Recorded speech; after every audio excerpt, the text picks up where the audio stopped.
ثم سترہ اللہ، پھر اللہ اس کی ستر پوشی فرمائے، یعنی اس کے گناہ کو ظاہر نہ فرمائے۔ بعض لوگوں کا مزاج بہت غلط ہوتا ہے، اس کی اصلاح کر لو۔ وہ یہ ہے کہ اپنے گناہوں کو برسر منبر بیان کرتے ہیں، اس میں شریعت کی بہت تاکید ہے، ایسا مت کرو۔ ان اللہ تجاوز عن امتی الا المجاہرون، بے شک اللہ تعالیٰ نے میری امت کے گناہوں کو معاف فرمایا مگر مجاہر جو ہیں۔ مجاہر کون ہیں؟ جو علی الاعلان گناہ کرتے ہیں۔ ایک تو ہو گیا گناہ علی الاعلان کرنا، اور ایک یہ ہے کہ گناہ کرنے کے بعد اس کا کیا کرنا ہے، یہ دونوں یکساں ہیں۔ ہمارے فقہاء نے اتنا بھی فرمایا ہے، کیا فرمایا ہے کہ بھائی اگر کسی آدمی کی نماز عصر فوت ہو جائے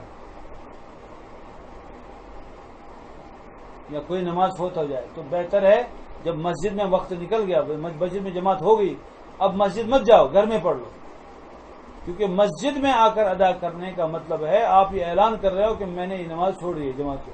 ایک گناہ کا کیا ہے۔ لہذا ایک بندے سے غلطیاں ہوئی، گناہ ہوئے، اللہ نے اس پر پردہ ڈال دیا، آپ بیان کر رہے ہو میں نے یہ گناہ بھی کیا ہے، میں نے ابھی تک تو تیرے اور خدا کے درمیان تھا، اب تم 10 کو گناہ بنا۔ بعض لوگوں نے تبلیغ میں آگے کیا کہہ دیا کہ ایک صاحب بتا رہے تھے، ہمارے عالم ملی محی الدین صاحب بتائے تھے، ایک مرتبہ ہم گئے جماعت میں، جب طالب علم میں تو گاؤں میں جماعت کے امیر صاحب تھے،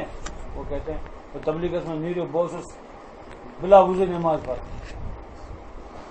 میں گئے اسلام، ٹھیک ہے بھائی آپ کیا کرتے، اور تبلیغ والے بھی ایسا کرتے ہیں بعض مطلب گڑبڑ کہ کچھ لوگ ہوتے ہیں نا آوارہ، وہ آ کے کہتے ہیں بہت سے سکھا بہت سکھا، کیا مجبوری، جو کچھ وہ کرتا تھا آپ اس کا اعلان کیوں کروا رہے ہیں، ٹھیک ہے بدتمیزی، یہ پتہ نہیں کہ اس کا مطلب کیا ہے۔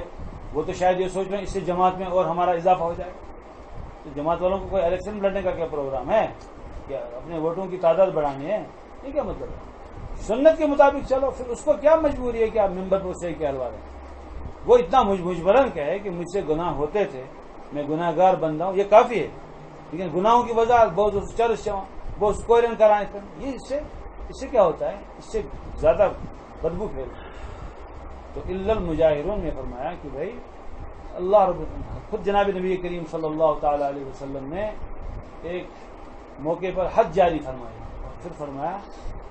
ایسا کیوں نہ کر لیا کہ تم نے اس پر ستر کر دیا، کیا کر دیا، آپ صلی اللہ علیہ وسلم نے فرمایا کہ اگر کسی سے گناہ ہو گیا اور اللہ نے اس پر ستر کر دیا تو ہمیں اس سے کوئی لین دین نہیں، لیکن جو بات ہمارے پاس کھل کے آ گئی پھر تو حد قائم ہوگی، پھر تو حد کیا ہوگی،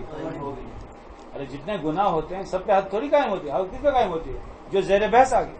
تو بھائی اللہ کے بندو اگر کسی سے غلطی ہوگی پہلا کام یہ اس پر کیا ڈال دو، فرض، من ستر مسلمن سترہ، جو کسی مسلمان کو ستر پوشی کرے اللہ اس کی ستر پوشی فرمائیں گے۔ تو اس حدیث میں